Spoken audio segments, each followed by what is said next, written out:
adventure to begin.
Those are frogs, insects and fish. That's what he's doing.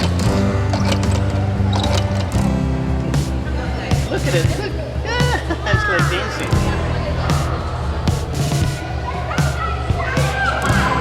Whoa, it's climbing up. She can fly. No, not the glass.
Perfect. I got the perfect shot of the video. So look. It's right next to its name.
Comes the monorail that I'll be riding to show you some animals.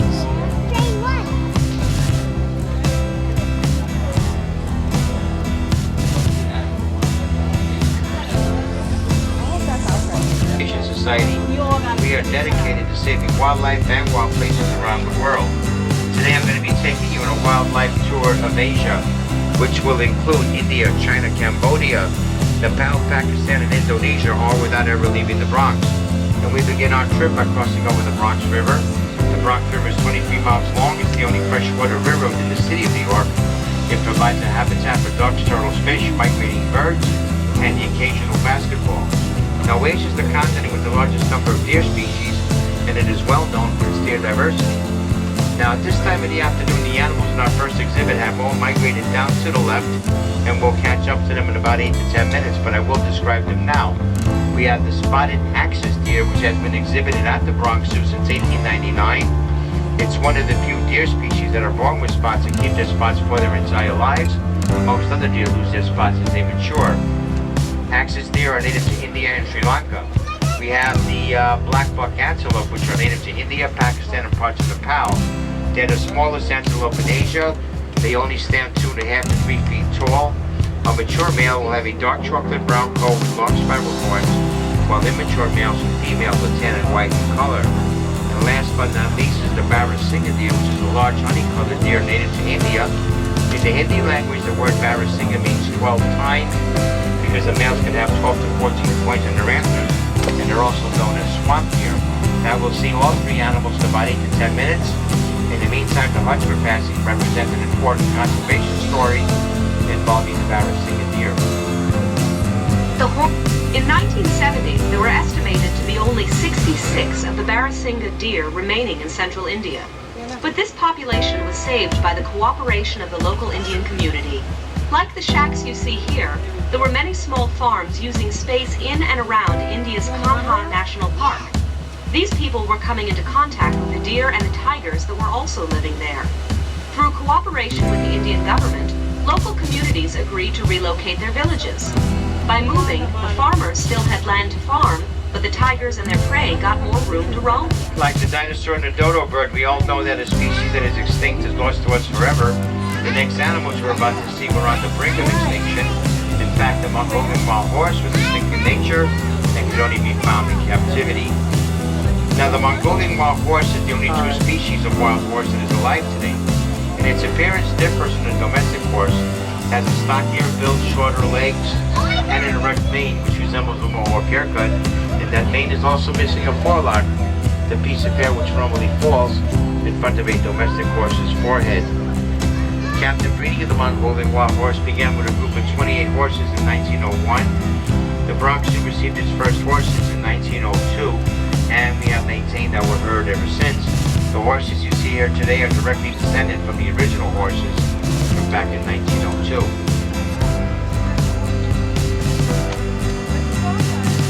Now there has been some successful reintroduction into the wild in parts of Mongolia and China from herds of horses that were bred and raised in North American and Asian zoos.